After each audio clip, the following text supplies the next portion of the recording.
I do think, from a usage perspective, you hear about MAU, DAU, which is monthly active users, daily active users. I think that's universally a really good indicator, no matter what.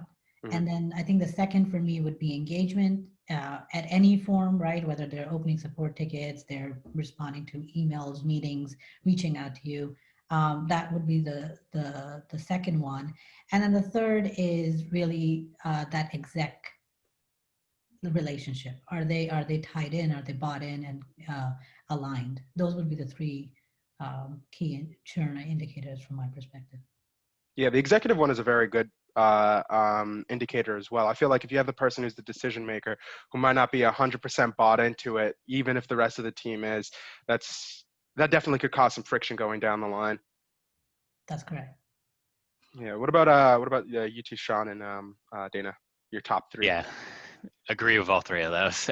um, the only thing I would add on like the product data is it's different for every business. It's a you have to kind of dig and figure out what are those leading indicators and what's the most impactful one for you. For a lot of companies, it's definitely the users, and for us, it actually is that too. But we get it even a little bit more granular, saying it's users doing this function on a reoccurring basis. And we've kind of narrowed in on that over time. It's not something that just magically appears. But one of the easiest ways to get to that is understand like what's the behavior of a churned customer versus what is the behavior of a growing customer.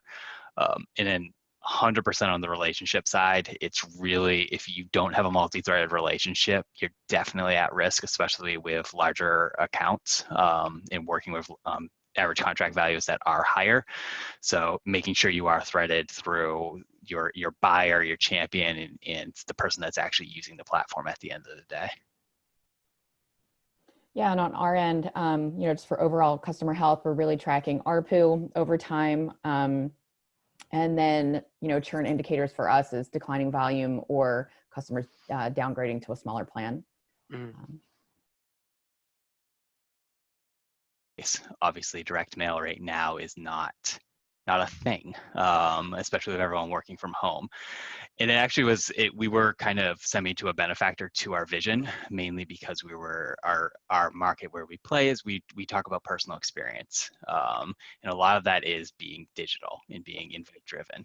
So a lot of our customers started migrating more towards where we wanted them to be from a change management aspect. And also all of the customers we started acquiring were more focused on what we wanted them to be a year from now versus where they were today. So we were a benefactor to that. However, there were a lot of folks, depending upon the segment, so our smaller businesses in the impacted industries, we did a lot of different types of terms, different types of contracts, different types of usage for them because their business was altering. And we wanted to make sure we were altering with them and enabling and empowering them as well, versus some of our other customers that weren't as impacted just yet. Yeah, so in order for me to answer it, I'll have to give a little background of what Immersive does. So Immersive is basically a tool to mitigate risk and upskill your employees. So it gives a lot of like a hands-on ability to understand, educate yourself on cybersecurity, but also be able to actually evidence that by doing labs. So for us, it was actually very interesting because as soon as COVID hit, most of the training that traditional training that people are used to, which is in person, you're going to like a 1 or 2 day class, everything stopped. And people were actually looking for their employees to be able to be more productive, have a more structured way to learn during the work from home phase, which was new to a lot of people. So from that perspective, our impact on churn was positive, and we also did a campaign where we offered people extra licenses and everything during this period, so more people in the organizations could get access to the tool, and that was really well received. Where we did see, churn or where it impacted our customers was really the smaller customers who were actually having to let go people, and or their budgets were slashed because of lack of business. So it was give or take, but I do think it was definitely much more on the benefit side, but the smaller accounts were hurting. Yeah, and for us, we,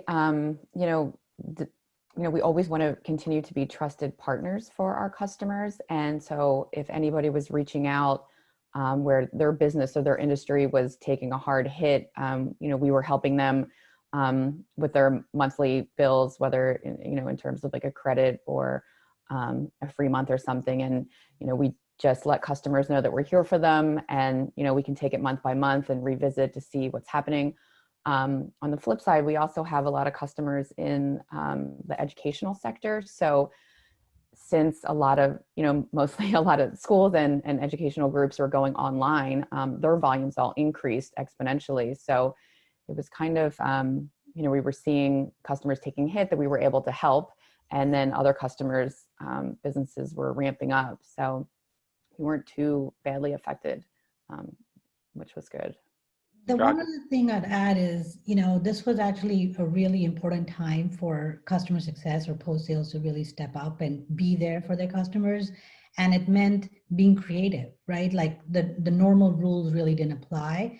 So there were times when we got really creative with renewals or licenses where people wanted to either defer payments or, have, like I said, creative ways to be able to help them out.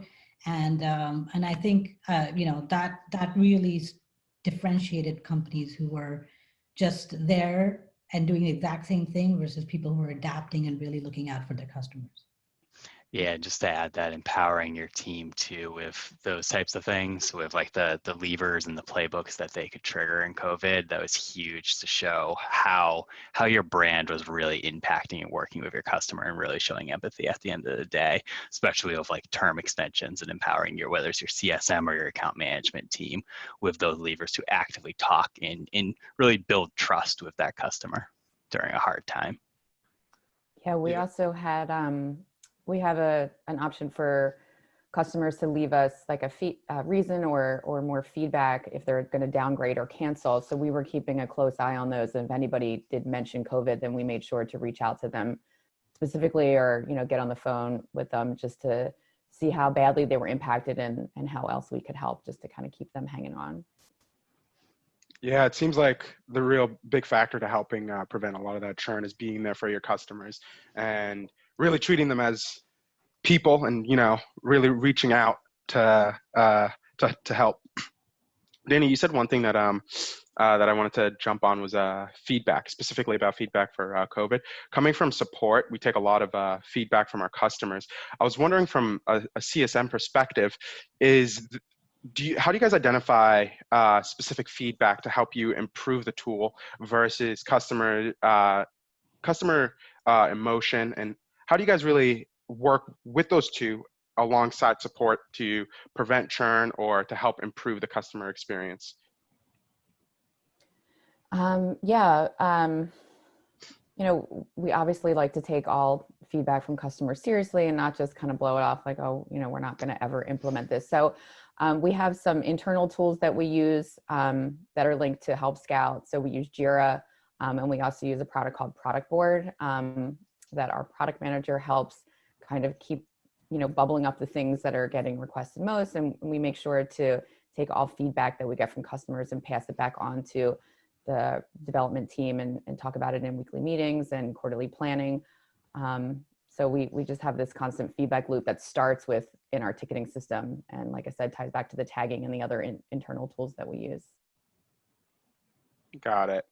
One other thing that I did want to dive in is coming from a support role. How do you guys in your organizations work with support teams, if you do have support teams, to give a smooth customer experience? Not even just for preventing churn, but what do you guys do? Do you guys have escalation protocols in place when a customer might be fed up with something specific or need a little bit more strategic touch? Yeah, I can kind of tackle that one. So we do at Alice, we do have an escalation process. However, it really involves, for us, empowering the CSM or the support rep, depending upon the type of escalation it is, to really own that process. because we want to demonstrate with our customers ownership of with the CSM of the escalation itself. So what the goal of this really is to help build trust with our customers and their main point of contact. It's great to always show like the executive engagement that, but you don't want customers to see that as a crutch and devalue the relationship that they're really building with the CSM or the support rep in that instance.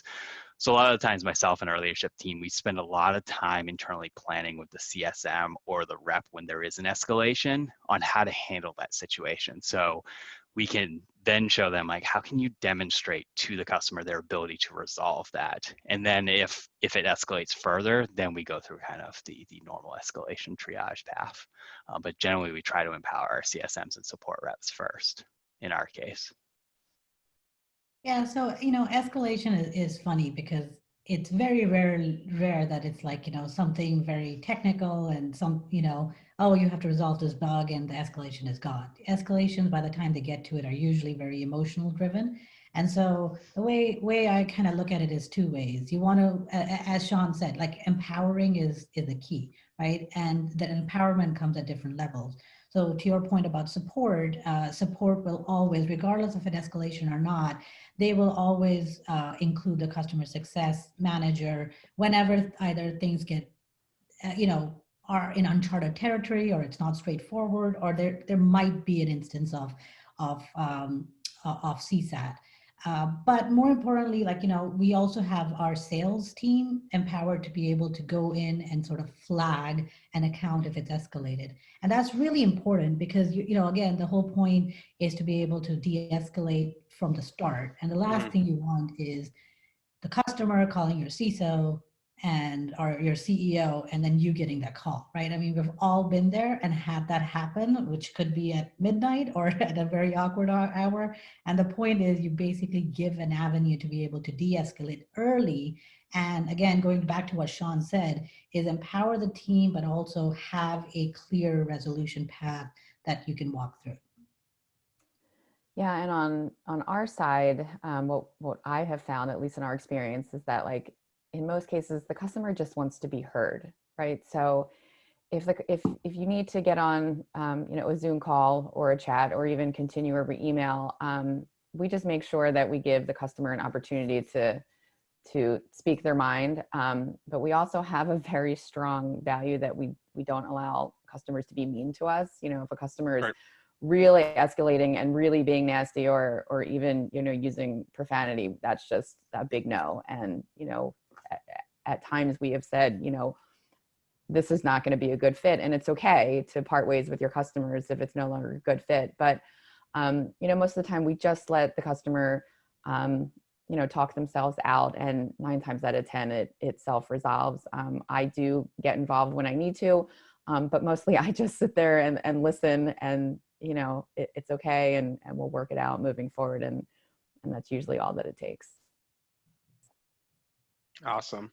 One other thing I wanted to dive into, how do you guys identify lags in your system, whether that be identifying a problem that has caused customers to churn, a specific experience it might be, or even just lags in communication between teams? How do you guys go about identifying those lags and resolving that?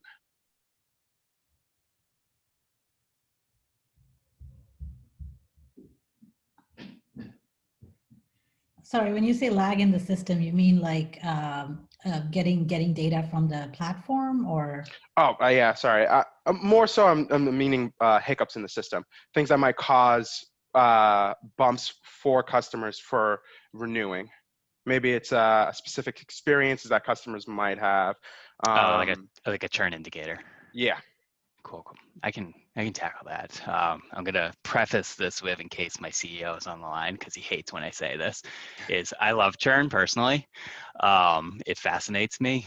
So when you're a startup, you definitely are afraid of it, but I do encourage everyone to welcome it when it does come.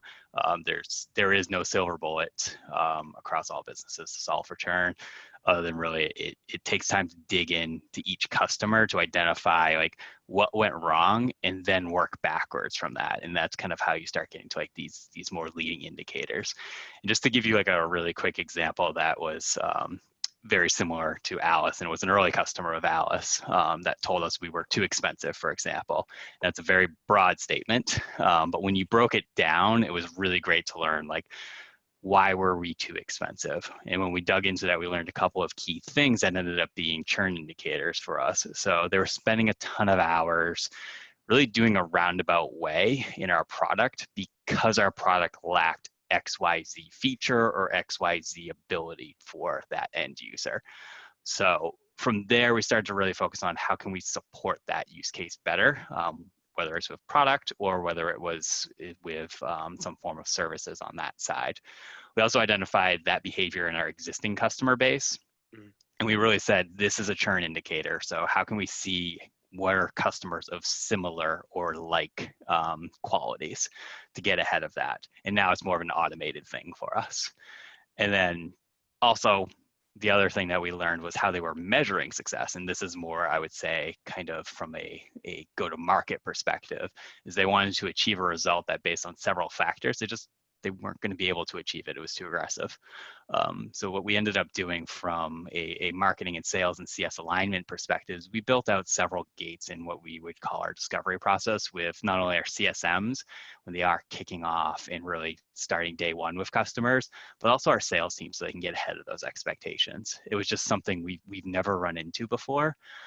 So we wanted to make sure we got it into our sales process, into our CS motion to kind of get that red flag and knock it out of the park and reset those expectations before it gets too far along in that customer journey.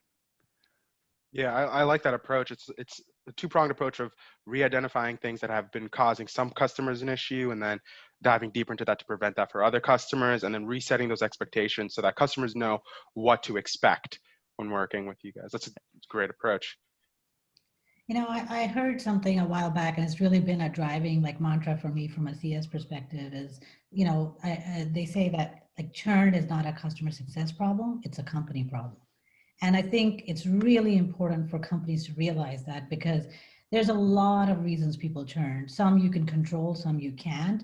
But for example, you know, the pricing example that Sean talked about, like if you're not the right market fit, or you're not really, you know, being able to place a product correctly, all those are indicators that are actually actionable, but it's really important to kind of have that entire you know, validate your churn indicator, but more importantly, really do that loss analysis and learn from it and see trends. At the end of the day, it's all about trends and not the outliers. And it's a constant process of reiterating and, you know, figuring out what works and what doesn't. Yeah. Do you mind diving in a little bit to that process you might take to identify that? Yeah, sure. So loss analysis, it's funny. It's so prevalent in sales process, right? You always have win-loss, and these guys, they spend a lot of time on it. It's amazing how not a lot of companies tend to spend that amount of effort onto churn. So in my previous role, where we really had a lot of scale of customers and everything, we actually engaged a consultancy that would do that. And in my opinion, that's actually the right way to do it, because when you have a third party reaching out to customers on your behalf, they're much more willing to be open and honest and have that conversation versus a CSM, you know, who they have seen, and then it becomes very much about that person, right? Which is not where you're trying to get to, right? I mean, so that's what I would advocate. It is more expensive. It is more, you know, it's more of an investment, but I would highly recommend that. What we're doing right now is really, again, we're early stages and everything. So we're really just doing a couple of things. Having a CSMs create a churn report. So that's really important for them to be able to jot down what they've learned and everything. And we actually just recently talked about this sort of a breakup call, which is getting one of the executives on the call with a customer to just have an open conversation. Again, I think getting someone other than a CSM, you know, different face, they tend to open up. But going back to, I would really recommend someone who's not affiliated with a company to really get a little bit more of that honest feedback. Yeah, and it brings in a fresh pair of eyes to help identify some system-wide issues that could be causing that churn to begin with. That's right. I think we're in a bit of a unique position when it comes to churn because it's really not a problem for us. And I'm not just saying that just to say it. We have a really strict vetting process for new customers. So we go through a process when a customer signs up, and at that point, we are able to make a determination if they're going to be a good fit for us or not. And if they are, then we continue with onboarding and getting customers set up. And if they're not, then we politely tell them that this is not the type of company or customer that we're able to support, and we wish you the best of luck. So we're able to kind of circumvent some of that future churn before it even happens. It's quite Gotcha. an interesting take. Yeah. I want to dive into that a little bit, especially with some of our with our speakers. Do you guys do any of that, validating the customers to see whether or not they're going to be a good fit for you guys versus just taking on people who are willing to to use your platform? Yeah, we vet every single new sign up, and we have a list of questions that customers have to fill out once they sign up, and then we take the answers. It's a human approval process, and the customer success team is responsible for that. If we need more information from the customer based on the answers they provided, then we start, an email conversation with them, or we could potentially even get on a phone call or a chat as well. And then it's up to the CS team to make that determination. And like I said, it just helps circumvent any issues before they could come up with the customer. Yeah, it's a very unique strategy. I know Mm-hmm. with a lot of places, that's not always the case. They'll just be happy to get people in the door, and they'll be like, yeah, our product can do everything you need it to. And then 2, 3, 6 months down the line, that customer might not have those right expectations. And then, that definitely could cause some problems for them. Mm-hmm. Yeah, That's no, really where, sorry, go ahead. I was going to add, that's really where the churn analysis is a key process, especially for us, for example, is we do have lofty growth expectations. So it's really balancing those, making sure we're looking at our growth levers and understanding when and where do those make sense, and how do we build a more rigid process. Similar to what Dana was talking about, is like that's our ideal where we want to be.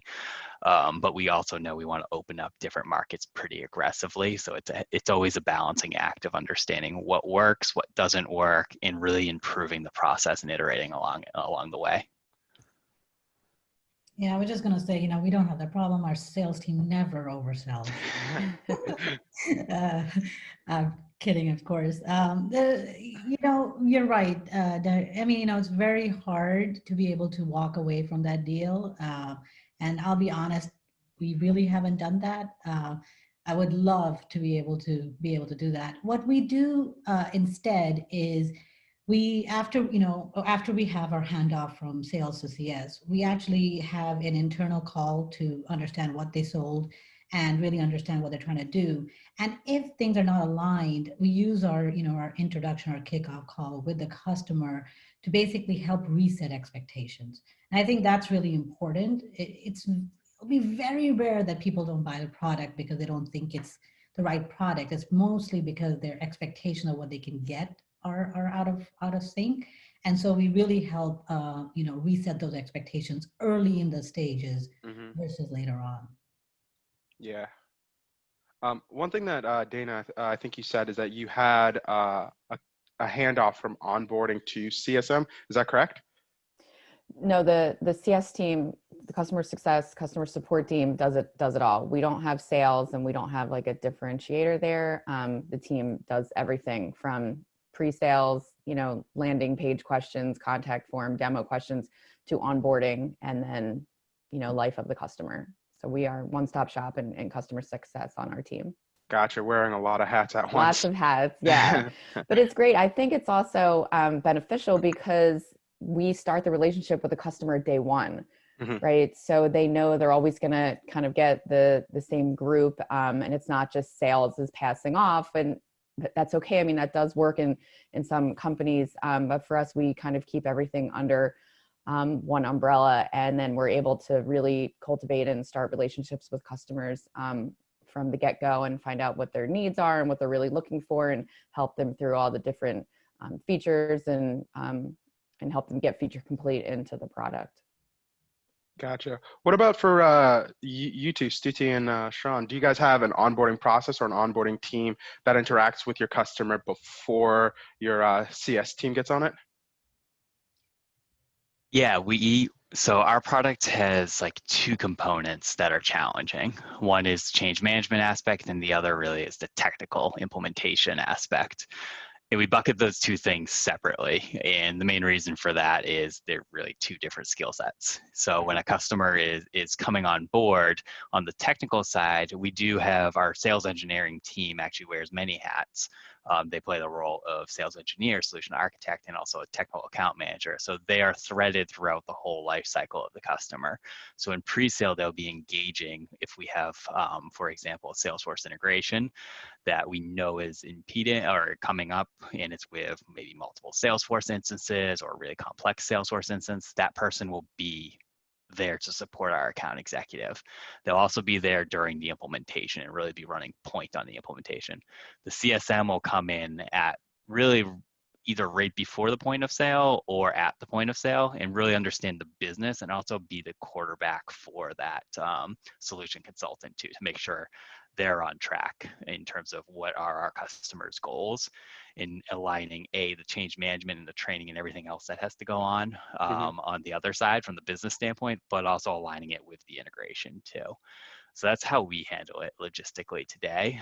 We have thought about like implementation specific project managers, but it's not something we do today because we really want that CSM to really get super ingrained and super connected with our key stakeholders. And we see that today at the point of sale being the best opportunity.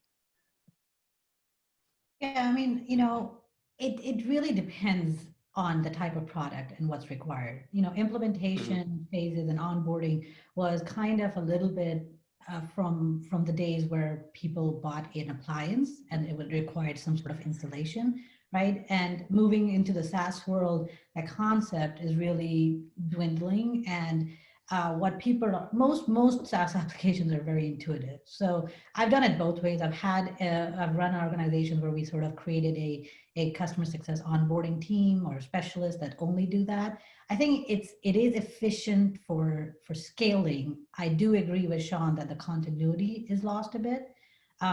So what we're doing right now is the CSM does it all from the handoff to sales onwards, but we still emphasize that onboarding phase to be something discrete. So you're getting into it. 90 days later, we do like a business review, make sure we do like an end of onboarding survey. So it's like we simulate a phase, but it's the same people, and that helps with the continuity.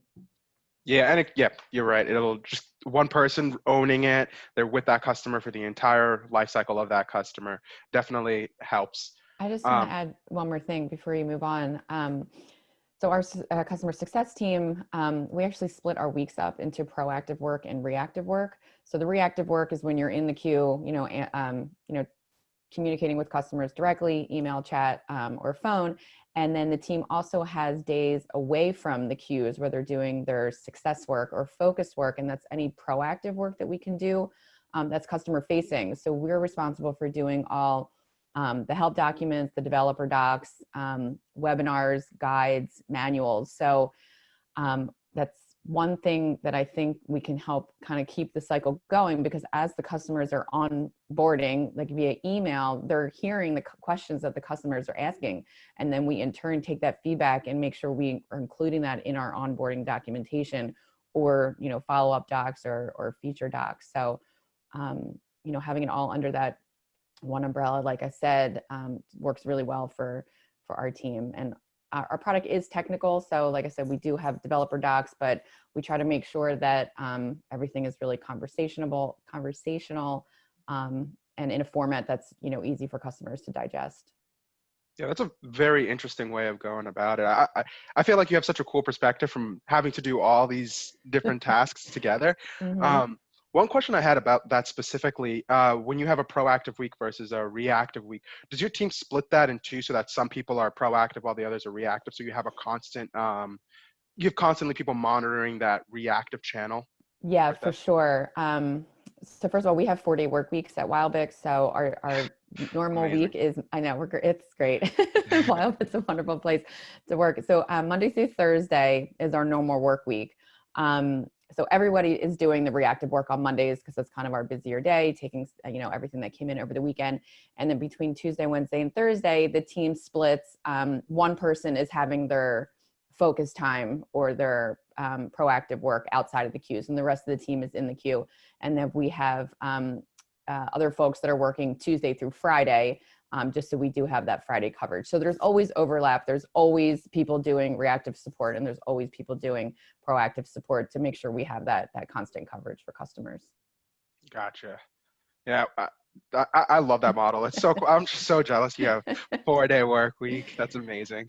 It's great. We really like it. It works. And we started it as an experiment 3 years ago, and the experiment is ongoing. And it's great. I mean, it's leaving the team with so much time, that extra day. One of our teammates, took some of his focus time and sabbatical time and just published a book. So that was really cool. A lot of people are doing community projects or mentoring projects on that day off, and just using that time and space to give back. And then it also means that, Sunday night, you're not in this like panic, like, oh, I have to go back to work tomorrow. It's kind of like, oh, it's time to go back to work. I've had 3 days of rest, and my mind is ready to get to work again. So it works really well. Yeah, that's amazing. Really jealous. So the next thing I did want to discuss is kind of the other side to churn, and that's the renewal process. Maybe if you guys could take a couple seconds to just describe what your renewal process is, and do you guys have specific markers that you guys look at to see that, oh, this person is definitely going to renew, don't need to worry about this, versus, oh, this might be a little bit tricky when we might have to approach this with a delicate touch?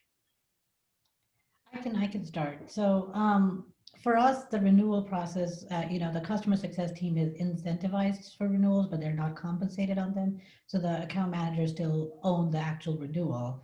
And the way we actually work with that is, again, if you are looking at a renewal 30 days before the renewal, it's too late, right? So pretty much within 6 months of a renewal, we start at least talking about it with it as a team, identified, going back to one of the health indicators, a sentiment. We start looking at making sure things are on track. And then in the 90 days prior to a renewal, everyone gets a trigger from Salesforce saying, this renewal is coming up. And at that time, we really try to align having either a business review or understanding what the challenges are. So it gives us a chance to really impact the renewal if it's amber or red or whatever. The big thing from my perspective is that churn is going to happen no matter how perfect your process is. Right. But there shouldn't be any surprises. My team will probably hear this a lot from me, which is like, no surprises. It's okay for us to know that $1 million account is going to churn, as long as we all knew it. We all felt like we did everything we could to influence it. And at the end of the day, it happens. It's okay, and we're there to support it. But we just don't want to be surprised or having to lose a loan. Right. I like that idea of it shouldn't be a surprise. You should see these indications well before the actually churn. Correct. Emma, strongly agree with that. And we do very, very similar comp structures and also thought process to our renewal. So we do have high TCV with our customers, which can be in the millions. So for us, it's really like our charter and our objective is to drive a world-class renewal process that really leaves our key stakeholders and also the procurement teams that we're dealing with saying like, hey, they've really enjoyed working with us and they can't wait to actually do this renewal process with us next year. It is surprisingly easy to do, but not easy to orchestrate, which is a lot of the process. We were just chatting about like getting that instrumented, getting that in place. So the team, whether it's your account managers or your CSMs owning that, it's really focused on it and aware that it's going on so they can be proactive in those instances.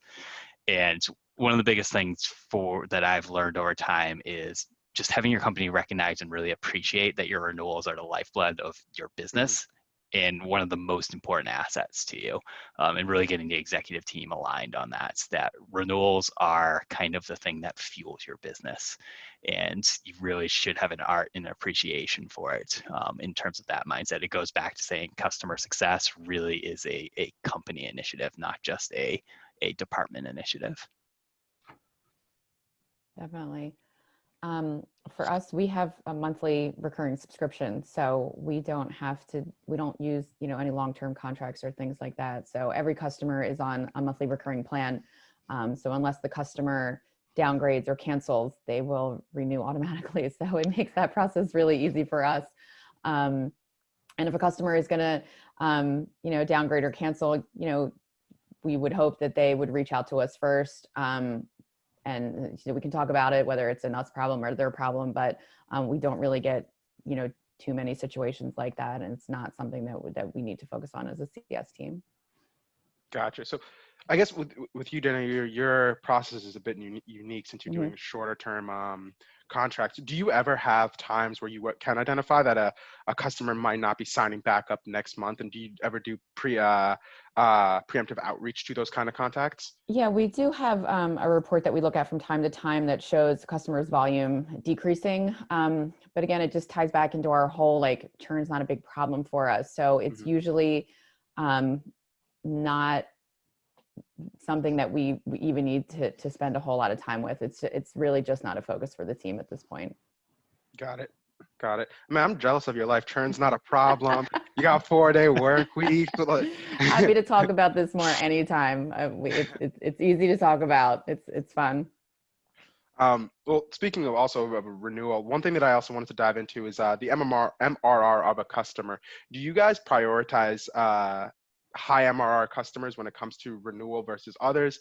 And how do you guys approach those conversations with a high MRR customer? Is it the same as someone who might not be paying with the same amount?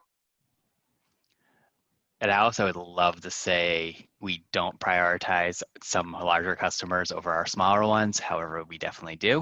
And kind of the reason for that we've noticed is really with our larger spend customers, there's just more stakeholders involved in making sure we are corralling everyone and getting the buy-in. Because now more than ever, especially on the sales acquisition side and even on the expansion side, it's a committee buy. It's not a hierarchical buy. So you're not just going to your normal key stakeholder and saying, hey, are we good for the renewal? It's making sure everyone is seeing value out of the solution that's involved. So we try to get ahead of those, especially with our larger customers, mainly because our ARR is directly correlated with the amount of people that we have involved. So we do prioritize those a little bit earlier in saying hey, 6 months out, we want to start having this conversation with every single champion because they do influence the actual renewal and the renewal event at the end of the year.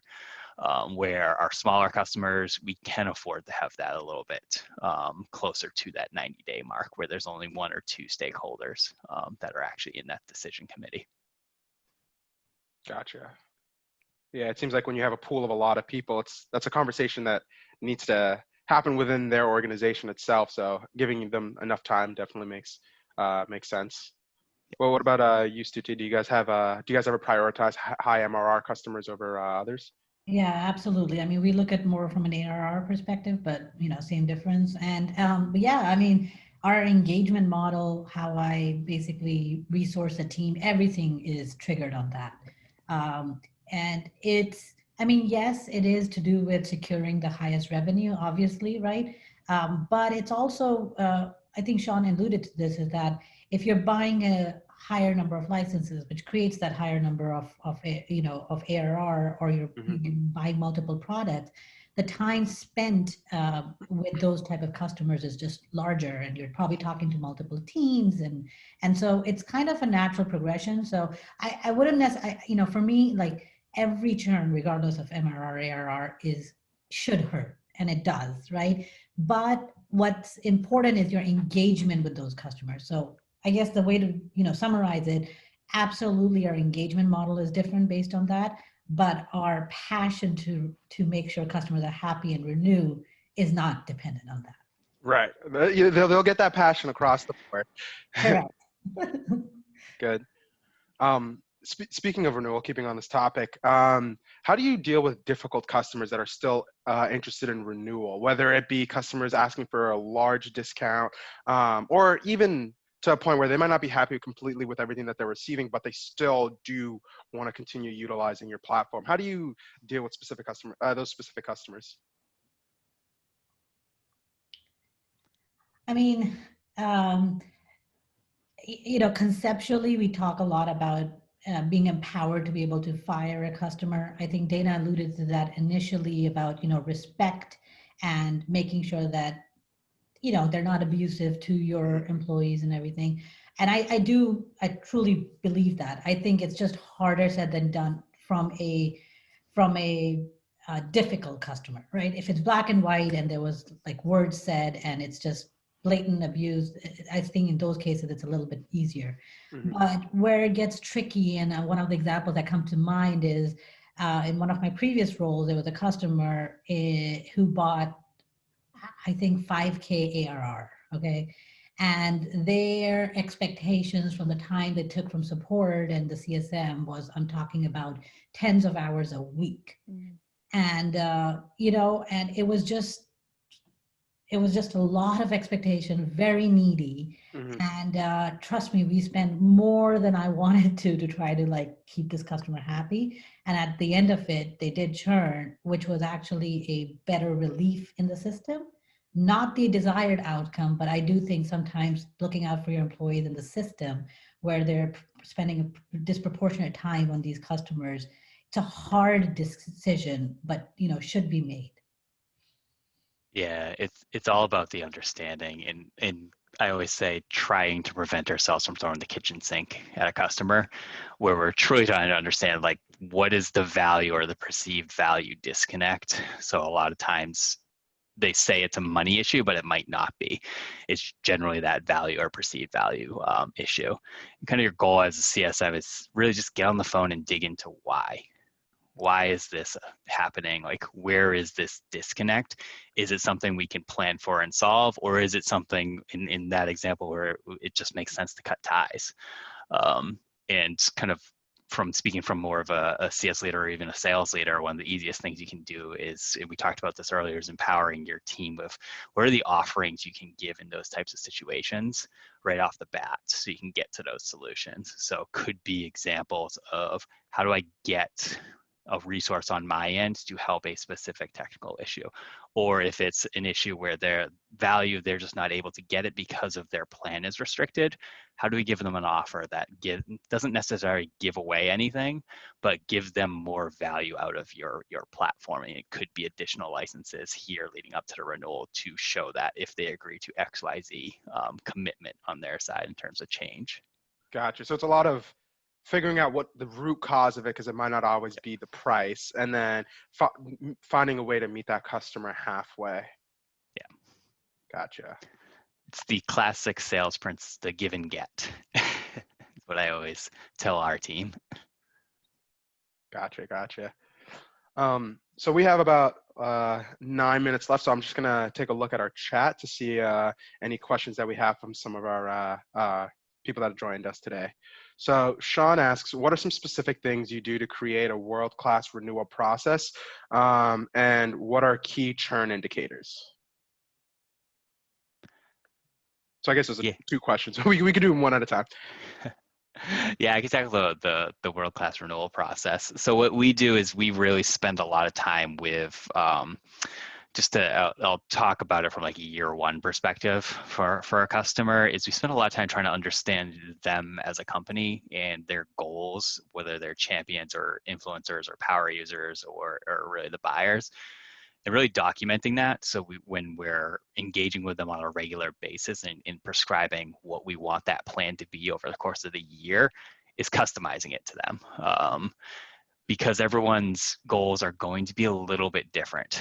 So we on average work with 3 different stakeholders, and each stakeholder's goal is different. A user's goal for us is really, I want to connect with my prospect, where a champion's goal is really, I want to show value to my campaigns via Alice. those are two widely different things.